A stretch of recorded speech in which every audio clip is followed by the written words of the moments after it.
Have you ever started a journey with great intentions, only to stop halfway and settle for less than your original destination? This is exactly what happened to a man named Terah nearly 4,000 years ago, and his choice would echo through history in ways he never imagined. In the ancient city of Ur, located in what we now call southern Iraq, lived one of the most advanced civilizations of its time. Around 2100 BC, Ur was a bustling metropolis with towering ziggurats, sophisticated trade networks, and cutting-edge technology. The city worshipped the moon god Nana, and its people enjoyed prosperity and security. Yet it was here that God chose to call a family away from everything they knew. Terah was a man of means living in this great city. He had 3 sons, Abram, who would later become Abraham, Nahor, and Haran. Tragedy struck when Haran died young, leaving behind a son named Lot. Despite this loss, Terah's family was well established in Ur's society. They had wealth, status, and comfort. Why would anyone want to leave such a place? Genesis chapter 11, verse 31 tells us that Terah took his family and set out from Ur of the Chaldeans to go to Canaan. This wasn't a casual decision. Ur to Canaan was roughly 600 miles of dangerous desert travel. It meant leaving behind everything familiar: their home, their business connections, their extended family, and their cultural identity.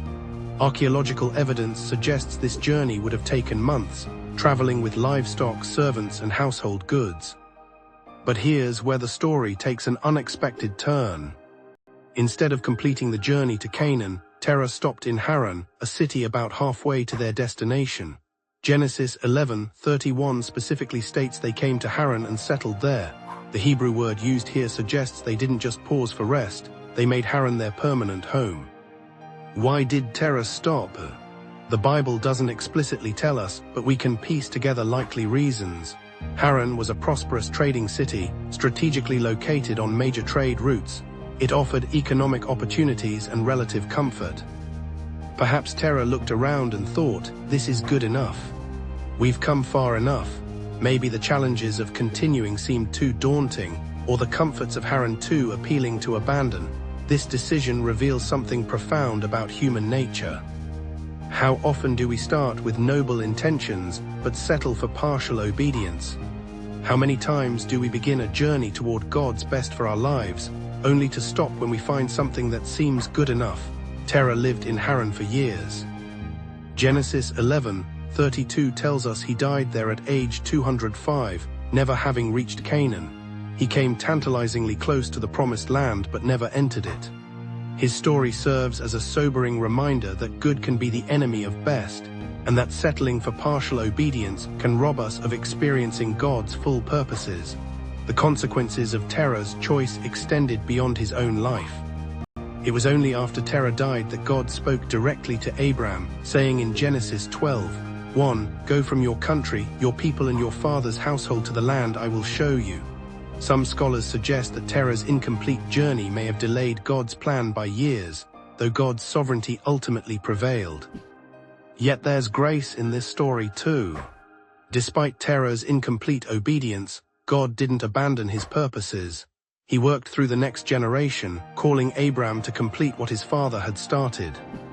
This demonstrates that while our choices have consequences, God's plans aren't ultimately thwarted by human weakness or indecision. Terah's story resonates across the centuries because it mirrors struggles we all face. We start diets but don't finish them. We begin educational goals but stop short of completion. We sense God calling us to deeper commitment but settle for surface-level faith. We move toward healthier relationships but stop when growth becomes uncomfortable. The ancient city of Haran still exists today in southeastern Turkey. Archaeological excavations have revealed a thriving ancient civilization, confirming it was indeed an attractive place to settle, but it wasn't Canaan. It wasn't the land of promise. It was simply a comfortable stopping point on the way to something greater. Terah's choice teaches us that sometimes our greatest enemy isn't outright rebellion against God, but rather settling for less than his best. His story challenges us to examine our own lives. Are we living in Haran when God has called us to Canaan? Are we stopping short of his full purposes because we've found something that seems adequate? The legacy of Terah's incomplete journey reminds us that every generation has the opportunity to complete what the previous one left unfinished, and that God's grace covers even our partial obedience. Don't forget to like, share, and subscribe, and make sure you hit the notification bell so you won't forget any of the new weekly videos.